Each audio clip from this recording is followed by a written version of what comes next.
मैं कहता हूं देना शुरू करो, बस देते जाओ, लुटाते जाओ।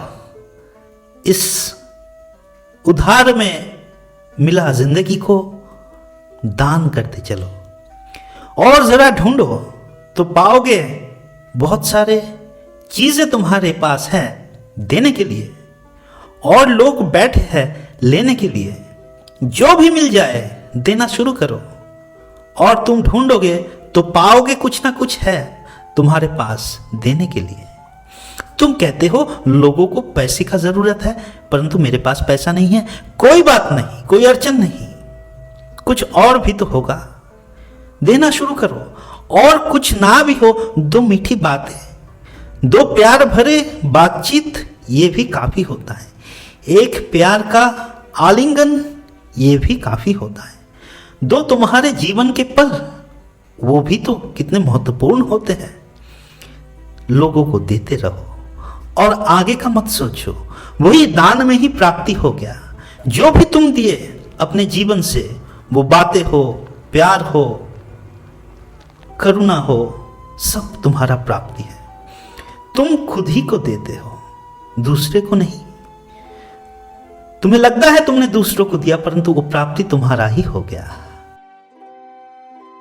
इस कारण से विचलित मत हो, घबराओ मत, आगे बढ़ते रहो, देते चलो। जो कुछ भी है तुम्हारे पास, हाथ है, थोड़ा किसी के लिए हाथ आगे बढ़ा दो। लोग हंसेंगे, लोग क्या सोचेंगे, इनमें मत उलझो। अपना जीवन अपने ही तरह से बनाओ, अपना ही अलग सा ढंग का जीवन बना लो, और फिर देखो जीवन में सादगी आएगी, जीवन में सुंदरता आएगा। कोई धर्मशास्त्र पढ़ने का जरूरत नहीं है, बस देने का दर्शन, देने की कला आज से शुरू करो। आराम से देते रहो, और चाहे 2-5 महीने तक कुछ बना लो, फिर दो लोगों को दो। 2-5 साल तक कुछ बना लो, फिर लोगों को दो, वो भी देना हुआ। हर तरफ मनुष्य एक दूसरे को देता रहा है, और कुछ काम में नहीं लगता। ये सृष्टि को जाकर देख लो।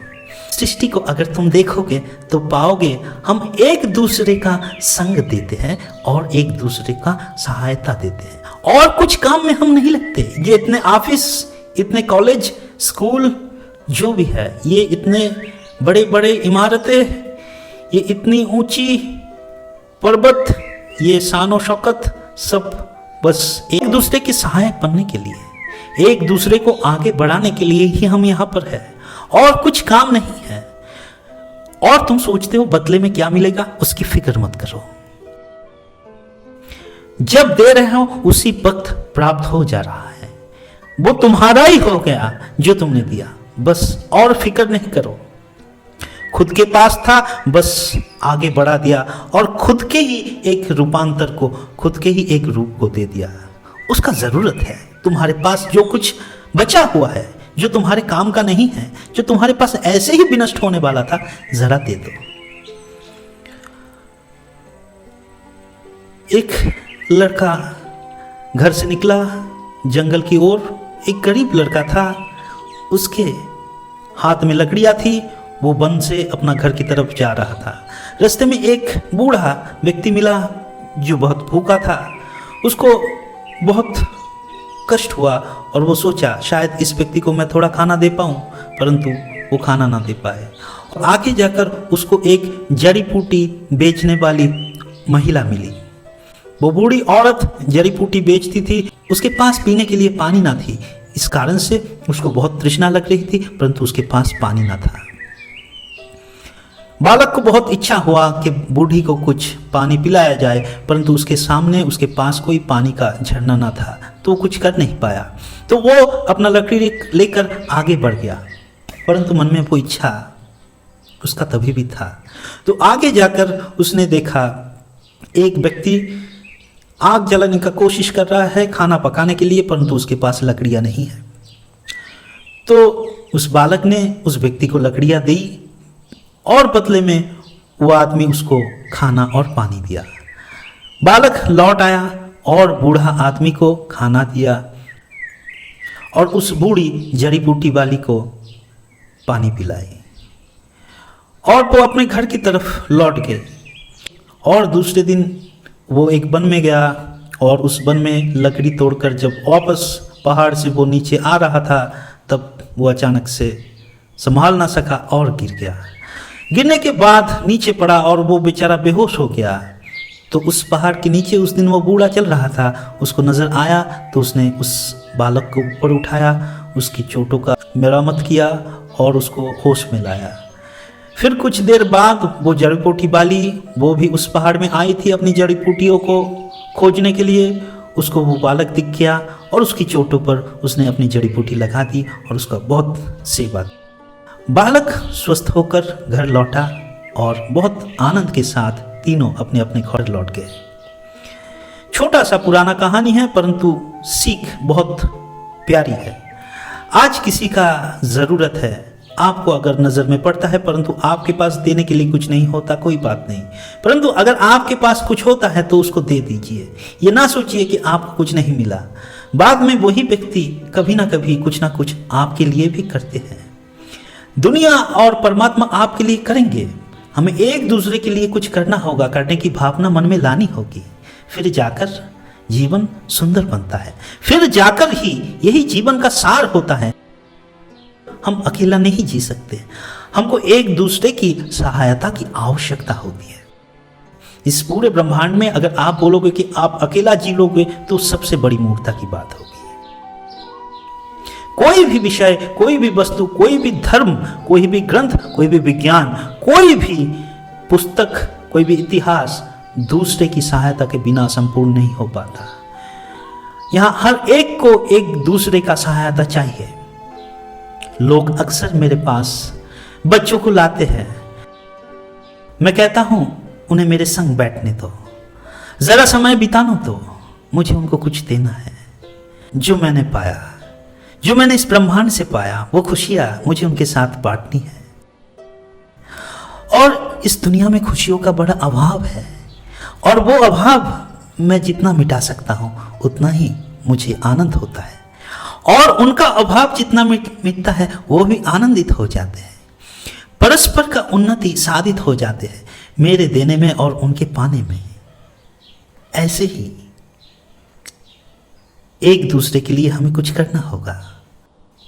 इस कारण से मैं कहता हूं बुद्ध भिक्षुओं को कि आप तो बहुत साल हो चुका, कर क्या रहे हो, अपने मठों पर काम कर रहे हो, पता है, खुद का उन्नति साधन बहुत हो लिया, अब तो बाहर निकलो, अब तो दुनिया के लिए कुछ करो।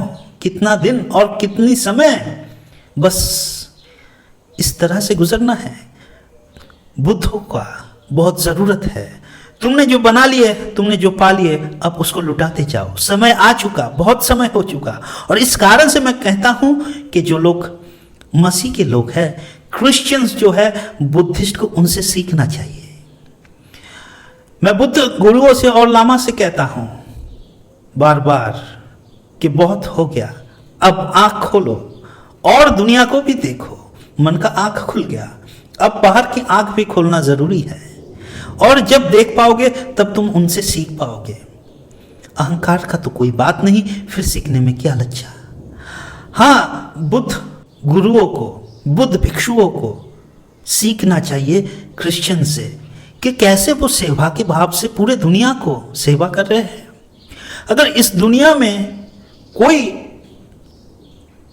संघ, कोई कम्युनिटी सबसे ज्यादा सेवा किया है वो है क्रिश्चियंस। क्रिश्चियंस लोगों से कुछ सीख पाए या ना पाए, उनसे ये सेवा की भावना पूरे दुनिया को सीखनी होगी। इसलिए मैं बुद्ध धर्म के लोगों को, बुद्ध धर्म को कहता हूं कि तुम क्रिश्चियन धर्म से सेवा सीख लो। यहां सीखना होगा, यहां एक दूसरे को सहायता करनी होगी, और जिसके पास जिस विषय का अभाव है उसको दूसरे से वो विषय लेनी होगी। और इस कारण से मैं क्रिश्चियंस को कहता हूं कि तुम बुद्धिस्ट से कुछ सीखो। और उनसे क्या सीखना है? उनसे अंतर का यात्रा सीखना है। उससे उस महान बोध का जागरण किया जा सकता है जो जीसस ने समझाने का कोशिश किया था। जिसको बाइबल नहीं समझा पाया वही बात बुद्ध ने समझा दिया। और जीसस वही आलोक का बात, वही अंतर यात्रा की बात अपने जीवन में कहा है। और क्रिश्चियंस को यही अष्टांगिक मार्ग सीखनी होगी। यही यात्रा, यही डिसिप्लिन, यही ऑर्गेनाइजेशन, यही नीति, यही डिसिप्लिन सीखनी होगी। क्रिश्चियन को बुद्धिस्ट से अगर सीखना है तो वो सेवा नहीं होगा, वो होगा अंतर यात्रा का नियम, कठिन अनुशासन जो क्रिश्चियंस में नहीं है। क्रिश्चियंस में जो विषय है वो बुद्धिस्ट में नहीं है, और बुद्धिस्ट में जो विषय है वो क्रिश्चियंस में नहीं है। और जो लोग विवेकानंद को जानते हैं वो लोग जान ले कि विवेकानंद ने धर्म महासभा में एक बड़ी अच्छी बात कह दी थी। उस बात के कहने का कारण शायद कुछ अलग भी था, परंतु बातों बातों में एक बड़ी गहरी सी बात प्रकट होकर आई थी।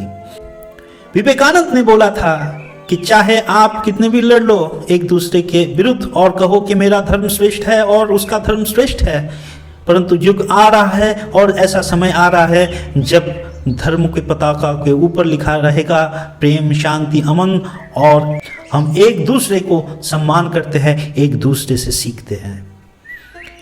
मैत्री, प्रेम, ये सीखना होगा। धर्म के पताका के ऊपर लिख देना होगा कि अहंकार का कोई जगह नहीं है। हम हमारे धर्म के लिए गर्वित अनुभव नहीं करते क्योंकि हमारा कुछ है ही नहीं। सब एक दूसरे से लिया हुआ है, सब एक दूसरे पे बटा हुआ है। मेरा धर्म महान नहीं है क्योंकि मेरा बोल के कुछ है ही नहीं, और धर्म की महानता इसी में है जब ये मेरा छोड़ दोगे। वो लोग मूढ़ है जो कहता है मेरा धर्म महान है, क्योंकि धर्म अगर मेरा तेरा ये सब सिखाता है तो उसमें कोई महानता नहीं है। इस बात को जिसने समझ लिया उसने धर्म को प्राप्त कर लिया, वो धार्मिक हो चुका, उसको और किसी दूसरे धर्म का जरूरत नहीं है। हिंदुओं को सीखने का भी बहुत सारा विषय बाकी है। हिंदुओं के पास जो है वो विभिन्नताओं में है, वैचित्र में है। इतनी ज्यादा वैचित्र में जीवन, इतनी ज्यादा विभिन्नता में जीवन, यही हिंदुओं का शक्ति भी रहा और यही हिंदुओं का व्यर्थता का कारण भी रहा।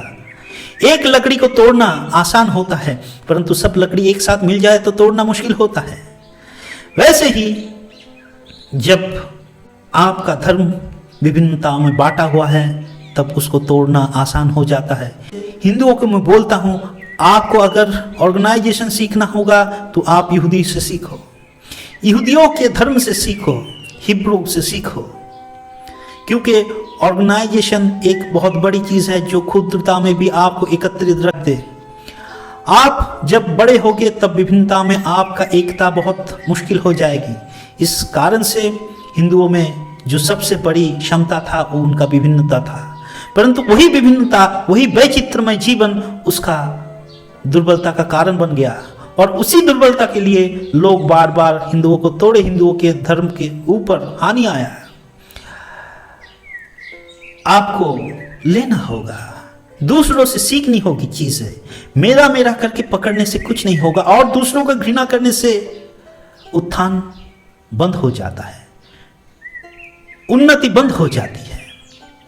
और हिंदुओं के जैसा वैचित्रमय जीवन और भावनाएं, दर्शन विश्व के कहीं भी दर्शन शास्त्र में नहीं है। हिंदुओं का यही सहनशीलता, यही सम्मान हर किसी की तरफ, इसको भी सीखना होगा हर एक धर्म को। इस तरह से हम एक दूसरे का परिपूरक है, हमको एक दूसरे को सहायता करके सीखना है, दूसरों की कमियों को भरना है, ना ही हम खुद में ही अनंत है, खुद में ही सब कुछ है। हम अगर कहे कि हम में जो है बस सब कुछ है और कुछ ज़रूरत नहीं है तो वो बातें बड़ी अहंकार की बात हो जाएगी, और धर्म अगर अहंकार की बात बोलता है तो वो धर्म नहीं, वो अधर्म हो जाता है।